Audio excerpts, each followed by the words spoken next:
Alright, welcome back to Roll Mangging for our Call of Cthulhu campaign. So this session was perhaps not the most exciting of Call of Cthulhu sessions, but it was a very essential one. The crew did a lot of research. They gained a lot of information, a lot of knowledge. I'm sure they took a lot of notes, or at least I hope so, because there was a shit ton for them to keep track of here. Very important stuff, and I'm sure it's probably difficult. When I'm rattling off a lot of books and notes and stuff to them, for them to get all the important stuff. And I am absolutely certain they're going to miss some, but that's okay. Just kind of grabbing the important stuff is key in a game like this. You know, they could just blunder through everything, and I'm sure they will, but knowledge is power. So, yeah, it was an important session, but nobody died, I guess I'll say that. Alright, so we started off with 3 new characters coming in and 3 remaining. So the 3 remaining are Alfred, Jonah. No, not Jonah. What am I doing? Alfred, Charlie, and Mafume. So Alfred is at the Algonquin. Mafume and Charlie are in jail. And so we have Ed bringing in a new character because he was shot in the back of the head. We have Ziggy bringing in a new character because Moses died. And we have Olaf bringing in a new character because Neil was abducted and fed to something. Sacrificed. So, okay. So first thing in the morning of January 24th, 1925, he heads down to the police station to put up bail for Charlie and Mafume. He fails. They don't accept his bail for whatever reason. Maybe he didn't have enough, or they don't allow bail. They do that sometimes. It's a Negro. I don't know. So he can't bail him. So he calls up Jonah, and Jonah's very glad to hear from him because last he heard was the group was going down to the basement of Fat Mabel's to fight Makunga or put an end to this. So he was worried. He didn't hear from him all night. So he was very glad to hear his voice. And so Jonah finds out that Charlie and Mafume are in prison. Alfred tells him that they were attacked by cultists as like revenge. And so Simon died, and the murder is being blamed on these two. Oh no, you're still not safe in New York. And so Alfred tells him they're probably going to have to head out across the sea, most likely to London. And so Jonah tells him, well, that's good news, because I just had a conversation with a guy named Reginald Steinway, who had a chance meeting with Erica Carlisle, who piqued his interest on the Carlisle expedition. She referred him to me, because, well, I've been asking about it, and so he is interested in perhaps accompanying, helping our investigation, and he has apparently a ship that's traveling out to London soon. Oh, okay. And he also told Alfred that he got a tip from one of his local bookstore friends that a representative of Erica Carlisle is looking to sell some rare books. And this may be the same ones, that Alfred was interested in, asked for free.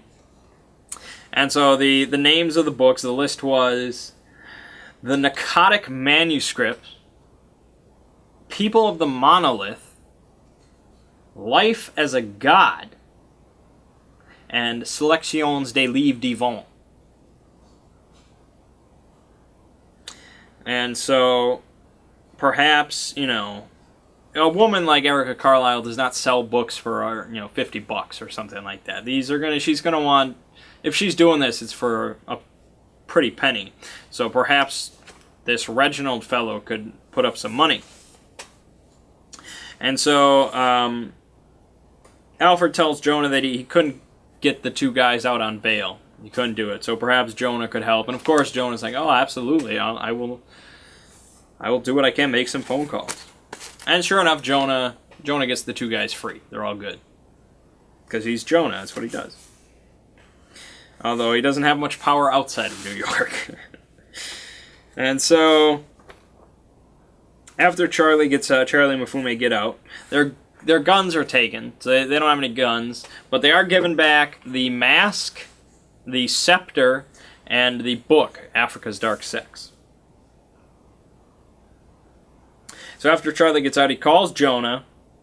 He looks him up in a phone book, and he arranges a meeting between everybody for Tuesday, because we got all kind of information kind of jumbled about, and so we want to just sit down, hammer this whole thing out, put it all out on the table. And I was like, okay, so Tuesday. So Jonah gives Reginald Alfred's number at the hotel and everything. So Reginald calls Alfred. Blah, blah, blah. The two arrange for a meeting, so they meet up. Eventually, the group all meets at the hotel, and they discuss what's going on. They introduce Reginald, and blah, blah, blah. And so, they kind of discuss what they know. This was like a mini meeting before the Jonah meeting. They discuss what they know, what's kind of been going on, people have died, and, perhaps we should kind of, I don't know, go to a library or something. And so the focus became much more on the Carlisle expedition, which is where it should turn to. I think they're finally really starting to understand that this is what this is about, is the Carlisle expedition. They did not get that right away. Not at all. It was all just... Jackson, my best friend, is dead. I'll punch you in the mouth. What's that trap door for? Yeah, but they're catching on. So now they're like, maybe we should find out a list of people that were on the expedition. Aha! Could have done this first session. But, okay. Getting to it. That's good. And so Alfred, Charlie, and Mifune all go to the library, public library, to do some research. And so they get a list of, I think Alfred just finishes reading the Nairobi notes from Jackson. Mifune does research on African expeditions in general. And so the Carlisle expedition is kind of the major one would be written about. But he also found references to I quickly slipped this one in there because it's pretty relevant. I don't know if it would be... it's hard to know what the library would really have, but I was like, oh, sure. The Africa's Dark Sex is a book written by an African explorer. And so, sure, if only you could get your hands on that book. And then Charlie finds a list of members, of the principal members of the Carlisle expedition. And they are... If I can do it from memory. I should know at this point. There's Mr. Roger Carlisle. There's Dr. Robert Huston. There's Sir Aubrey Penhew. There's Miss Hypatia Masters. And there's Jack Brass Brady. And so, I will, of course, go over all of this in Secrets of Role Mangging. I will not speak much about it here, because they don't know that much about it. But that was pretty much it for the 24th. So the 25th, Charlie and Mifune and Alfred, they all go back to the library. I think after their meeting at the hotel, Charlie called up Jonah again, and he pushed the meeting forward to the Sunday. So they have a meeting at like 2 o'clock. So before that, they go to the library, and Charlie does research on Hypatia Masters, and Mifune does research on Aubrey Penhew. And so I don't want to reveal more than what I said there. They didn't find out a tremendous amount of info. They found out Miss Hypatia Masters was, she's kind of an heiress to a big fortune. She was very good at photography, and she occasionally dated Roger Carlyle, but it was more just kind of as friends. So nobody really knew why she went on the expedition. It was kind of unclear. Everybody else kind of had a purpose, except for her. And Penhew, they found out, he went to Oxford, he graduated with honors, he went into Egypt, and basically he was very important as far as Egyptology goes. Like, if you're in the field of Egyptology, you've probably heard of Sir Aubrey Penhew. He's made some notable finds. He started the Penhew Foundation, which is a big clearinghouse in London dedicated to financing expeditions into Egypt. It's also the largest private Egyptian collection in Europe. So he's kind of all about that. So it's pretty clear why he went along on the expedition, because they did go to Cairo. They did find something there. So that's kind of all that. Yeah, so that was what they did. Then the group met with Kensington, and they also met a new guy there named Ulysses. Ulysses Clericus, I believe, is his name. And Ulysses is a friend of Jonah. They go kind of way back. Ulysses is currently the head librarian at Columbia University, with a heavy interest in the occult. And so this is Olaf's new character. Reginald is Ziggy's new character. I don't know if I mentioned that. Yeah. Ed's a new character. Okay, I'll take a brief break here to talk about Ed. I asked Ziggy in private if it was the dumbest decision Ed ever made. I guess not. It's just not something I would ever do, because Ed did not get to play at all for this entire session. Like, Alfred's character called him a couple times so Ed could say something, but that was it. He's in London. He made a new character in a separate continent than the one that the players are on. Don't ever do that. Like, it's not like that's like... I mean, it's not like I really care. Because that's just, okay, whatever, you're in London. Fine, you know, make a character in Madagascar, whatever. Except, I mean, I guess you could say it's metagaming, but I don't care about that. It's just more like, you have to sit through, like, what, a 5-hour... No, we start at 4, we end at 10. There's a dinner break. So 5.5 hours, you have to sit there and not play. Like, it's one thing to miss a session because you're doing something else, but just sitting there when you could be playing, I mean, you're invited to play, and you're just like, well, I'm in London, so... It just seems pointless. Like, I don't see the benefit of it. I mean, I guess I'll have to see what this big plan is of why he started in London. I can't imagine the kind of advantage it's going to give you. Because you don't know anything. You're completely oblivious to whatever, you know, secret is going on there. Because unless he's read the campaign book, which if he has, he's out of the campaign. So I don't get it, personally. If it were me, I would never do that, because I actually, you know, kind of like playing every session. That's why I show up. But it's his decision. I didn't veto it. I didn't say, no, you can't do that. So go ahead, I guess. But yeah, I wouldn't do it, because like, he didn't get to play at all. So yeah. So anyways, Ulysses joins, and so they all sit down and they have their meeting. And so they kind of say everything that they all know. It's all out on the table. They put the mask out on the table. They talk about the mask a little bit, and blah, blah, blah, blah, blah.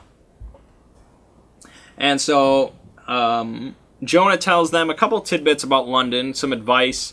He tells them to search out 2 people. The first is Mickey Mahoney, who is the editor for The Scoop, which is kind of a local tabloid rag running out of London.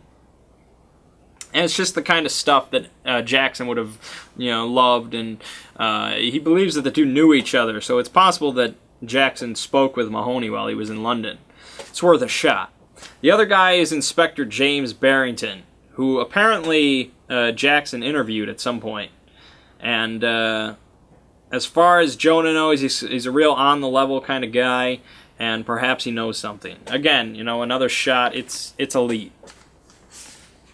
He also gave them a letter that he found, that he stumbled upon while he was leafing through some old files, that I guess Jackson came across and got a hold of.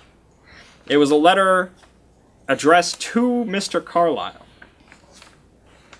So I don't remember it off the top of my head, but it was written from Cairo by a man named Faraz Najir, saying that he's acquired the pieces he was interested in, that Mr. Carlyle was interested in, and you can contact me or whatever at my establishment on the Street of Jackals, or something like that, in Cairo.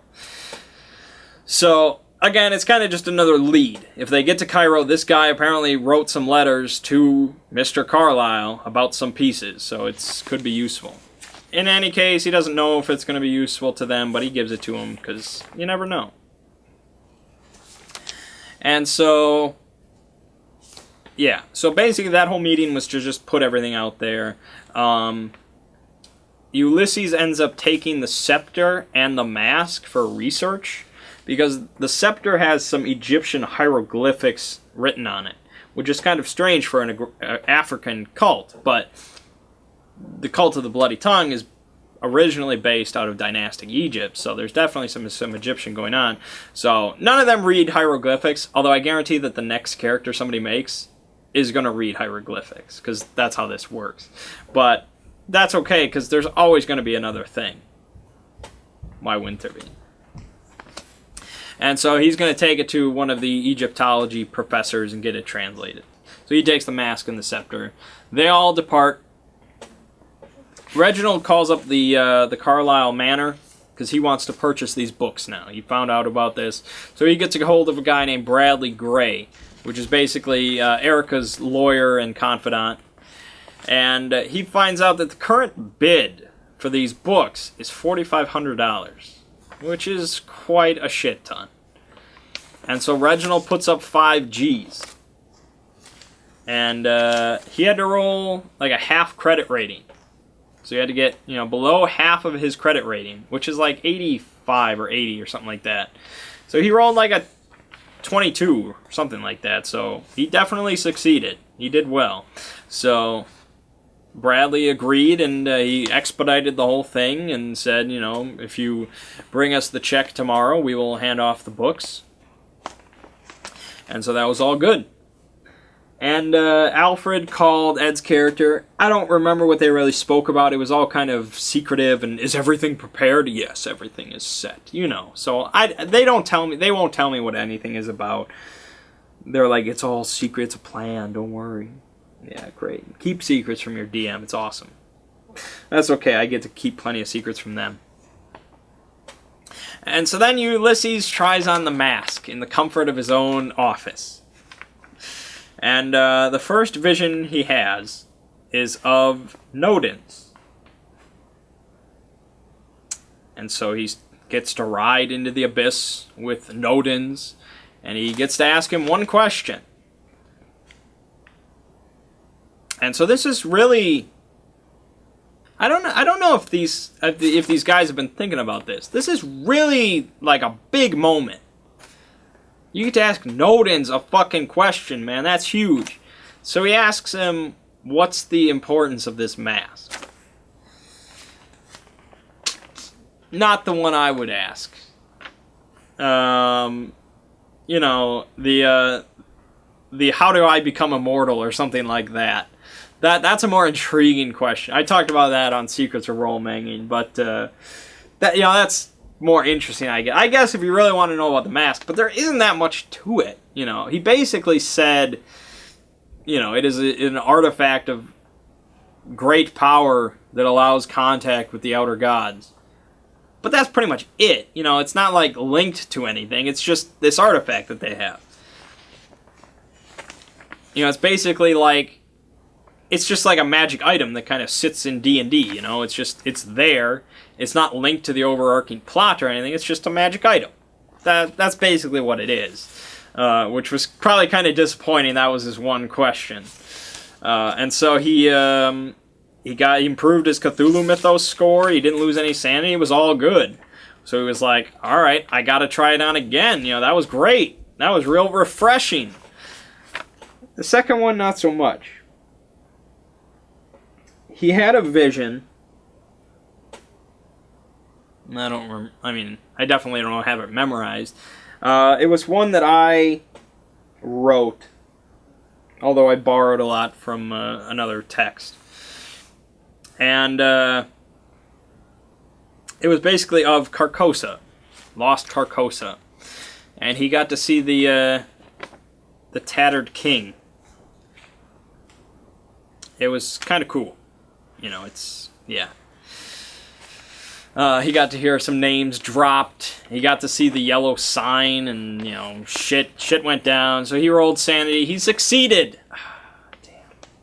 But he lost a bunch of sanity. He went temporarily insane, and so I rolled on the temporary insanity chart, and he got psychosomatic blindness. So after the mask falls, just you can't see anything. And so I was, you know, we were all like, put the mask on again, that way you'll see again. I was really hoping for it, but he didn't do it. I guess. Damn. And so that was pretty much that. He just kind of fell asleep hoping his eyesight would come back. Alright, January 26th, which is a Monday. Reginald makes a bunch of phone calls, goes around the courts, and tries to clear Charlie and Mafume of these murder charges. And so he rolls a success on his law to kind of figure out the holes in this case. And then he rolls a credit rating to free Charlie, and then a half credit rating to free Mafume. He rolls like an 8 for Mafume, so boom, both cleared. It's all good. Just get rid of this case, whatever. You know, the Steinways are interested. Just move it along. All right. I have written here that Charlie starts reading Africa's Dark Sex, although I don't think he makes much progress on it, because I don't think he ever reads it again. So, okay. Ulysses succeeds on a knowledge, so he remembers everything about his visions, so he writes all that down. Reginald goes to the Carlisle Manor, and he examines the books, finds everything's good, so he hands over the check. 5 G's down. Boom. Oh boy. If we made a huge deal about money, it'd probably be bigger, but I think Ziggy's keeping track of his funds, so that was kind of a blow. So they all meet at Columbia University, the library, because that's where Ulysses is. So they all want to meet there, discuss stuff. And so they're all sitting there in the library, and Ulysses had gone before they met at the library. He'd gone to see his Egyptology buddy to get it translated, the scepter. And so the hieroglyphics on the scepter translated to Niambe, thy power mine. And with the successful occult, Ulysses notes that Niambe is an African word for the supreme god. Alright, so they all sit back down in the library, and he tells them about the scepter. And somebody, I don't remember, it may have been Alfred, he was like, well, that sounds like something, somebody should chant while they hold the scepter. And they're all like, I'm not going to do it. The Mafume should do it, he's African. And so eventually Mafume picks it up and he says, Niambe, thy power mine. And he feels a tingle go up his fingers, and up his hand, and up his arm. And it doesn't feel uncomfortable, it just feels like power surging through you. And I'll talk about what that means in Secrets of Role Mangging, just to make all the players feel real bad that are watching this. Because they'll never know. Maybe they'll know someday. But anyways, so he activates it and he's like, oh, I I feel powerful. And then I think they're like, well, you should try the mask on. I think I said it, actually, but whatever.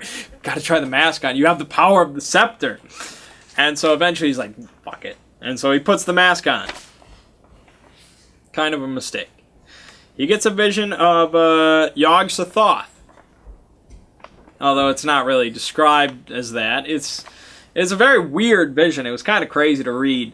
It was basically just like a field of bubbles. Like if you imagine looking up at the starry sky, but then imagine that's all kind of simultaneously spread out through all existence and bundled up into just right in your field of vision. And the bubbles range from just tiny little things to the size of planets. And inside each one is like your memories inside of an alien world, and you can touch them and they decay instantly and die. And it's all crazy shit. It was kind of cool. And so he had to roll sanity. And he succeeded again. And I think he lost 10. I rolled pretty well on that at least. And so then I think he had a screaming fit in the middle of the library. So this Negro just sitting there is and so they had to drag him out to go to Ulysses' office. And I told him that, well, his Cthulhu mythos went up as well. But I told him that you know instinctively, although you're not sure how or why, that what you just saw in that vision is known as Yog-Sothoth. And so after he stopped screaming, he's just like, Yog-Sothoth, Yog-Sothoth, Yog-Sothoth. I should have had him just appear, but that's a different outer god, so that'll have to wait. And so everybody else that heard the name Yog-Sothoth gained like 1 Cthulhu mythos or something. And so they're just like, this freaking mask, oh my god. They all started to kind of hate it. Not everybody, but most of them started to hate this mask. Causes nothing but trouble. But they get to ask Nodens a question. That's so nice. I could have made it real nice for them. I could have sweetened the deal so much. But, nah. I'll let them make their own choices. Yeah, I won't talk about that. Alright, so they all... Well, Reginald pulls out all the books. They look over all the books. Ulysses notes that one of them, Life as a God. I think he notes that that one is bound in tanned human flesh. So that's nice. And another one of them, the Narcotic Manuscripts, Charlie, with a successful Cthulhu mythos roll, notes that they are bound in the skin of a creature that he, again, instinctively knows is a Chthonian. Although he doesn't know what it looks like, he doesn't know what it is. It's just, this is the skin of a Chthonian. Which is kind of weird to think about, but okay. That's how it invades your mind. And so...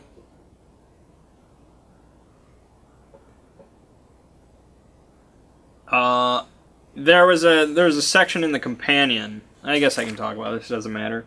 There's a section in the companion where it says that this is bullshit. Well, there's like, this author thinks this is bullshit. Or, you know, it says it nicer than that, but that there's no reason that this manuscript would be bound in such a rare skin for no reason whatsoever. And yeah, you know, if you take everything logically, I don't know why you're playing Call of Cthulhu, but okay. Yeah, you're probably right. There's no reason that somebody would actually kill a Chthonian, harvest some of its skin, and bind this manuscript in it. Because it's not that incredibly rare of a manuscript. It's not like the Necronomicon or anything like that. So, yeah, I understand, but it's kind of just cool, like, because I don't think, you know, Charlie Chalk, Alex Johnson, yeah, I don't think he really knows what a Chthonian is. So it's kind of cool to just be like, yeah, this is bound in the skin of something, of some creature you've never heard of and don't even know if it really exists. But here it is. You know, that's just kind of cool, so whatever. I'm sure some of my players probably know what a Chthonian is, but Their characters don't.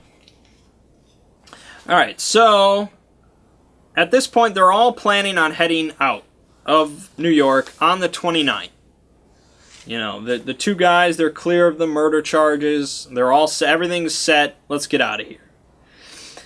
And so we kind of just went day by day then to make it faster. So Reginald read Life as a God. Charlie got a passport, although Mifune did not. He failed his credit rating, so he could not get a passport. Partly because he's black, partly because, you know, he was just kind of somewhat cleared of murder charges. You know, they just want him to kind of stick around. Alfred gets a sack filled with rocks, and Ulysses reads People of the Monolith. On the 27th, Reginald continues reading Life as God. Ulysses finishes People of the Monolith. Mifune goes around, takes in a bunch of pictures. Charlie goes dancing. Alfred sends notes out to other people. Again, kind of mysterious for... he said for new characters, just in case. Okay. Again, I don't know how often he'll do that. Because Jonah is kind of the person we do that for, so he's always up to date. But it's up to Alfred. The 28th... pretty much everybody just kind of packing some possessions, you know, preparing. Charlie and Mifune go out and buy guns and ammo because theirs were taken. So all that was done. 29th, they all meet on the docks in front of Reginald's yacht, and they set sail. Reginald tried to get a passport for Mifune, but even he failed. So Mifune is sailing out with no passport. So that's interesting. I was hoping that would happen to somebody. Mifune is the best choice. Alright, so the ship. Like ship travel, they'll be doing it plenty throughout this campaign. Plenty. It's pretty much mostly just kind of relaxation and reading. That's what you're going to be doing on ships. Now, occasionally I might throw something in there to fuck it up if we're having too boring of a time. But for the most part, yeah, it's just kind of sitting around, reading stuff, playing pool, whatever. So, kind of try to make that move along pretty quickly. But then I can't have it go too quickly, because then if I say, oh, well, during the trip, so... day by day is fine. So Reginald continues to read Life as a God. Mifume's taking pictures. Alfred and Charlie just kind of sit around, play pool, stuff like that. Ulysses starts reading the narcotic manuscripts. Reginald finishes reading Life as a God, which is mostly about a English soldier's time as part of a cult known as the Brotherhood of the Black Pharaoh, and how the Black Pharaoh is the true god, and all the others are false gods and stuff like that. And so it's kind of insane, but that's what you expect. And so it spoke mostly about the Black Pharaoh.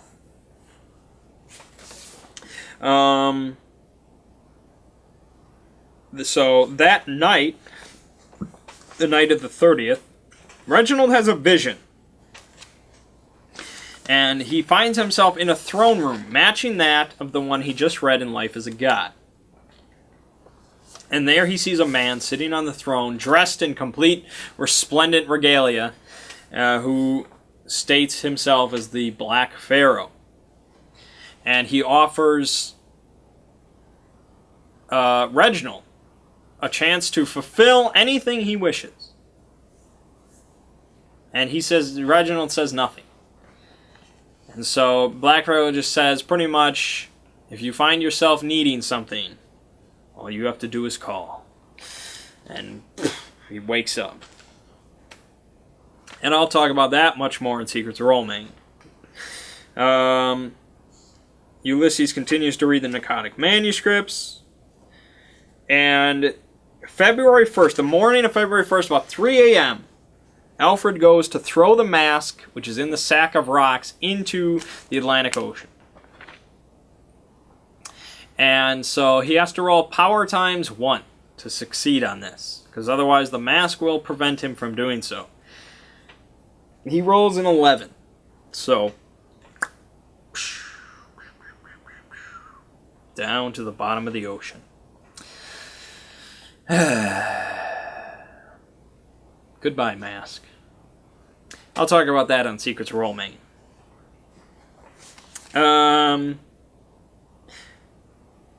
Ulysses starts to read Life as a God. He finished Narcotic Manuscripts, which were... they spoke of ancient times. Like, far more ancient than any of our current history would state that our Earth is. Times where humans did not roam this planet. And, I think that the ending line was like, a greater collection of legends and myths has probably never been known, or something like that. And he rolled like an intelligence ×2. He succeeded. And so he learned a ritual titled Contact Winged Thing. And so now he knows he could cast that anytime he wants. Pretty crazy. Our first spell has been taught. I'm sure there will be more. And Reginald begins... Well, Ulysses begins reading Life as a God. Reginald begins reading People of the Monolith. So they kind of just keep passing these books around because none of them read French, so they can't read Selections des Livres d'Yvon. Unfortunately. I'm sure some new character will read French at some point. February 2nd, 1925, Monday. They, pretty much the same thing. Charlie's whole thing the entire time was, all he wanted to do was regain sanity. So, he pretty much just sat there, watched the water, played pool, drank, everything he could to regain sanity. It's not that easy. I'm not just going to hand you sanity, because that's against the spirit of the game. Some DMs probably don't give you sanity back ever, so be thankful for what you get. And when they did arrive on the 3rd, I did give them all 2 sanity back. Perhaps I should have given Charlie some more, but... oh well. So they arrive in Southampton. February 3rd. Pretty cold still, I think. Early February. And, I probably should have... man, you know, keeping track of so many, like...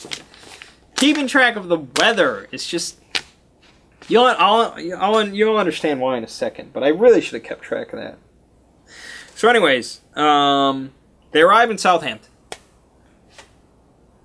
And this whole time, pretty much all of them are set. All of them have passports except for Mafume. So Mafume is really... he's kind of on his own here. And so... Alfred and Reginald, they get off. No problem. They've done this plenty of time. Alfred's like, you know... well, Reginald travels back to England all the time. Alfred is like a member of the parliament, so they're no big deal. They both get cleared. They get to keep their firearms. It's all good. And Charlie Chalk goes up, says he's here as a private eye looking into a mystery or something like that. He rolls a credit rating, gets like an 8 or 7. So he's got no problem.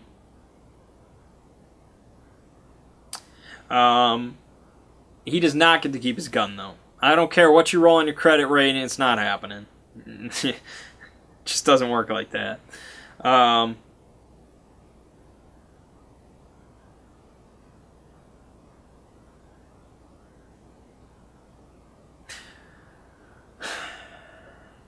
Then Ulysses, he went up to him. He said he's a researcher.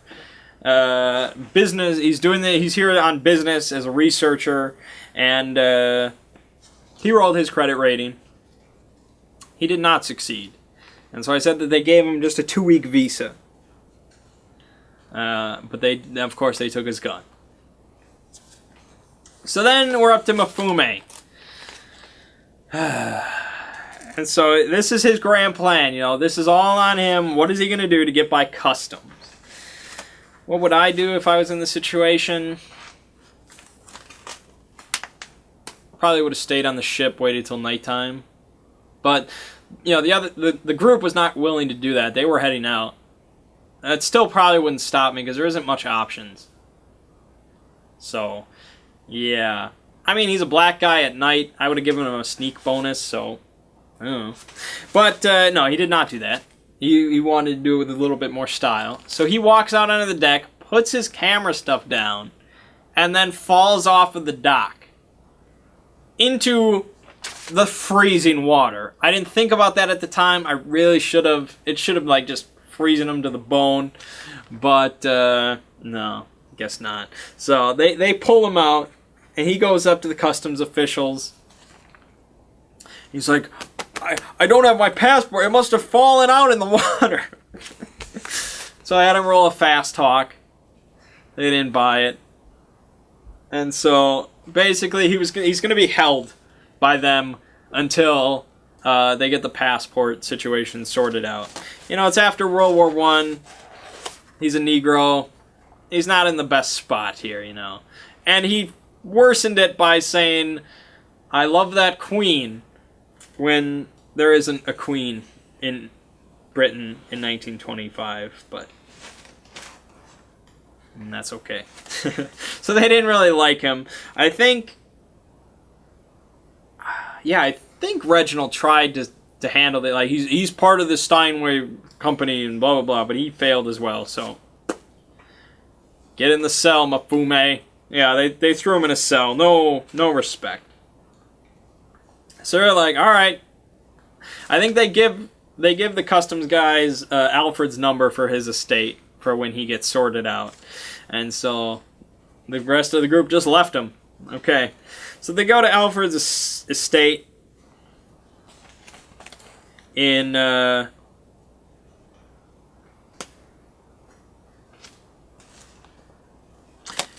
think he said sorry. I'm terrible at this. I think he said sorry, which has got to be some kind of place. I don't know. It's some British place that's not London, alright? Make your own conclusion.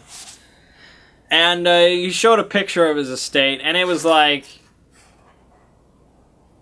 Alright, well, I'm not that... I was going to say it looked like where the Queen lived, but I'm more intelligent than that. I've seen Sherlock, so...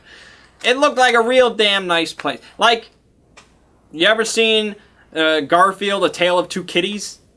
It's kind of like that place, remember? That's the reference I'm going to make. So there you go. So it looked like that. Real nice place. And so they get there. Ulysses finishes reading Life as a God. Reginald starts reading Necrotic manuscripts. And they spend the night. Reginald plans on heading out in the morning. Although Alfred is probably going to the rest is probably going to head out in a couple days. We'll see. That's where we ended off the session. Because, yeah, it was getting a little late. And Charlie had already left. He was done. So, yeah. So that was it. Ed did not get to play at all. So, alright. We have Mafume in Southampton dealing with a passport. I can be as dickish as I want and have this take as long as I want. So it could be 3 weeks before Mafume gets out, but I'm not that cruel. I'm really not. So probably a few days. Four of them are at Alfred's estate, with Reginald about to head out on his own. Ed's character is somewhere in London doing God knows what. Ulysses... Olaf is not going to be here for the next 2 sessions. So his character is basically just hanging out at Alfred's place, just reading shit. So it's going to be crazy. We're going to see what happens. The group is kind of split up, but yeah. So like I said, it was not the most exciting of sessions. Nobody died, no combat happened. There weren't really even that many roles. The main roles were credit rating and library use, so then you know it's a crazy session. But the next one, yeah, I guarantee you, the next one will be balls to the wall. I want to hype it up as much as possible so they're constantly on edge. Yeah. So that's pretty much that. Everything else I gotta save for Secrets of Role Manging, because this one is pretty much just a recount events, and that was all the events. I mean, I'm sure I missed some minor stuff. I try to take pretty good notes. Like, I can show you how many notes I've taken. 3, 4. That's nothing. Okay, so this is all the notes I've taken of the campaign so far. That's 1, 2, 3, 4, 5, 6, 7 pages. And I'm the DM. And I have 500 pages of the campaign and shit to read, so yeah. This is a big deal. Like they say, this is like the greatest campaign ever written for an RPG, and you know, I definitely believe it. So I just hope that the players are keeping as fastidious notes as I am. You know, taking notes of books and notes, you know, of like things that their characters read and hear is important, but also keeping track of everything you guys are doing, and you know, what other characters are doing. Like, you don't have to get too hung up on what another character knows or doesn't, or you know, what they know and you don't know. I like to. There's a lot of time, you know, kind of nebulous time, where you're just kind of sitting there or traveling or whatever. I just assume you guys share everything unless you say, I don't tell them this. So, for the most part, you guys know kind of everything each other knows. Now, things that, like, visions and stuff like that, Ulysses did recount his entire visions to the group. They did not suffer sanity loss, but although they did get an increase to Cthulhu mythos, because how well can he really describe, you know, that doesn't really wreck your mind with what he described. I don't think he's a real poet in that sense. You'd have to see it to really understand, but just the knowledge of, you know, this mask caused this incredibly insane vision. You know, there is power here, so that's how Cthulhu mythos goes up. And I like Cthulhu as it's very strange, like the Chthonian thing. It's just like, you know, here's a skill. And Cthulhu mythos is so broad. Like, the highest... I wish I had the book here. I'm not even sure if, like, as a thought, his Cthulhu mythos skill is... It might be 99, but it might just be, like, 90. Or something like that. And for them, it's like... They don't even think about it. Especially as a thought, I guess. You know, if he bothered to think about something in the mythos, he would know it, but why would he care? But even like in this campaign, like the NPC with the highest Cthulhu mythos is like 45. And it's like, what does that really mean, you know? Like, Ulysses has like a Cthulhu mythos of 38 or 39, which is crazy. Because he's been here for one session. But it's like, what does that really all entail? How did he get that, you know? And he got that from seeing a vision of Nodens, a vision of Carcosa and, you know, Hastur, and reading some, you know, insane babblings of books. And so, how does that qualify, or, you know, Charlie Chalk, how does that qualify? He's never known anything about a Chthonian. But the thing says, have them roll Cthulhu mythos to recognize this is the skin of a Chthonian. And so that's why I guess it's cool, because it's just like, you don't know why, but you recognize that this is the skin of a creature you've never seen, but you know it's a Chthonian. So it's really like, what is going on in my head? I really like it, but it's very strange to think about. Because, you know, if say they get their Cthulhu mythos skill up to 60, which for somebody like Ulysses is not that far-fetched at this point. And so then it's like, anything he sees related to the mythos, he has a pretty good chance of recognizing, even though he may not have seen really or experienced anything. You know, he read the Narcotic manuscripts, which mostly talk about, like, the birth of the planet and, well, to be blunt, elder things. And so, how does knowing about elder things make him at all qualified in recognizing a statue of Cthulhu? I don't know, but it does, and that's cool. So, yeah, that's a completely separate point, and yeah, I think we'll leave it off there, because now we're getting into a separate discussion. So yeah, next session, Ulysses' character will not be there, so it's just going to be the 5 of us, which I guess is what it was this time. And they're going to be in the heart of London, which I'm going to go into much, much greater detail in Secrets of Role-Manging. We're going to talk about everything that they can encounter there. It's going to be a very jam-packed Secrets of Role-Manging, so if you are not playing in this campaign, definitely check out that video coming tomorrow. Yeah, so now we get to the real meat of the campaign. I mean, that's definitely true. So I hope the players are prepared, because they're going to need it. Alright, so my name is Mang. This has been Role-Manging, and I'll see you fine folks next week.